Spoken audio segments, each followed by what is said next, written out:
మరింత తాజా సమాచారం కోసం చూస్తూనే ఉండండి చెన్నై టుడే. సబ్స్క్రైబ్ చేయండి, లైక్ చేయండి. ఎన్డీఏ శాసనసభ పక్ష సమావేశానికి విచ్చేసిన తెలుగుదేశం ఎమ్మెల్యేలకి, జనసేన ఎమ్మెల్యేలకి, భారతీయ జనతా పార్టీ ఎమ్మెల్యేలకి మనస్ఫూర్తిగా మీ అందరికీ నా హృదయపూర్వక నమస్కారాలు. గత దశాబ్ద కాలంలో రాష్ట్ర విభజన జరిగినప్పటి నుంచి ఆంధ్ర రాష్ట్ర ప్రజలు నలిగిపోయారు, నలిగిపోతున్నారు. గత 5 సంవత్సరాలుగా మరి రాష్ట్రంలోని విపత్కర పరిస్థితులు తెలుసు.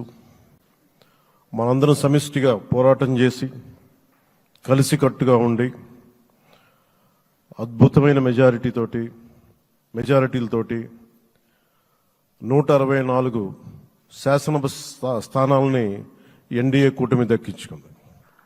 అద్భుతమైన విజయం. 21 పార్లమెంట్ సభ్యుల్ని సెంట్రల్ హాల్లో కూడా మాట్లాడుతూ ఉంటే అందరికీ ఆంధ్రప్రదేశ్ విజయం, తెలుగుదేశం, జనసేన, భారతీయ జనతా పార్టీతో కూడిన ఎన్డీఏ కూటమి విజయం దేశం మొత్తం చాలా ఒక స్ఫూర్తినిచ్చింది.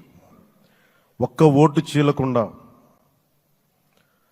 అలయన్స్ అంటే ఎలా ఉండాలి అనేది మన ఆంధ్ర ప్రాంత ప్రజలు, మన ఆంధ్ర రాష్ట్ర ప్రజలు మనందరం కలిసి కట్టుగా చూపించాం.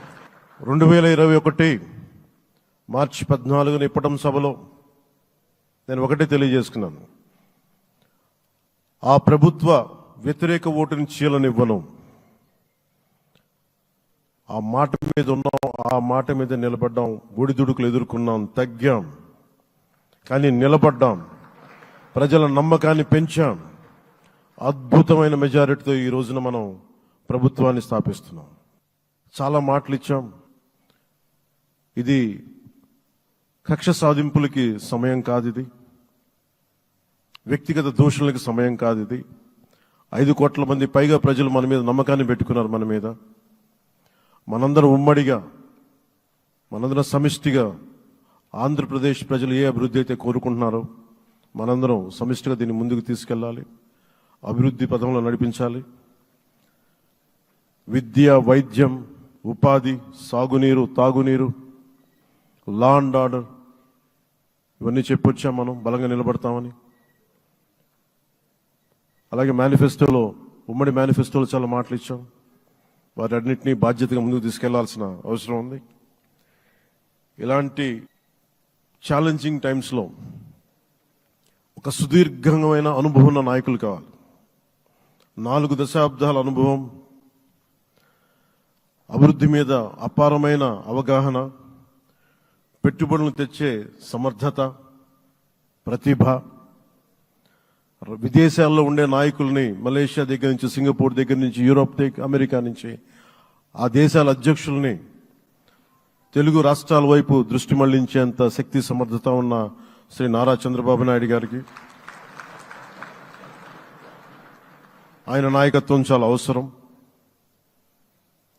ఆయన అనుభవం చాలా అవసరం. అలాంటి అపారమైన అనుభవం ఉన్న వ్యక్తిని, అనుభవం ఒకటే కాదు, ధైర్యశాలి. ఈ రోజుకి నాకు ఒకటే గుర్తుంటుంది. మన తాడేపల్లిగూడెం సభలో చెప్పాను, చాలా క్లేమోర్ మైన్స్ పేలిపోతే, జీప్ ఎగిరిపోయి కింద పడితే చొక్కా దులుపుకొని ఆయన మళ్ళీ వచ్చి రాజకీయం చేసిన వ్యక్తి. ఈ రోజున సైబరాబాద్ ఉంది అంటే అది శ్రీ చంద్రబాబు నాయుడు గారి దార్శనికత. అలాంటి వ్యక్తి,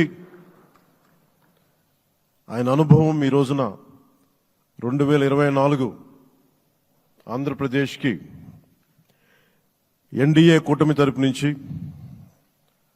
ముఖ్యమంత్రి అభ్యర్థిగా శ్రీ నారా చంద్రబాబు నాయుడు గారి పేరుని జనసేన పార్టీ పక్షాన నుంచి మేము బలపరుస్తున్నాం.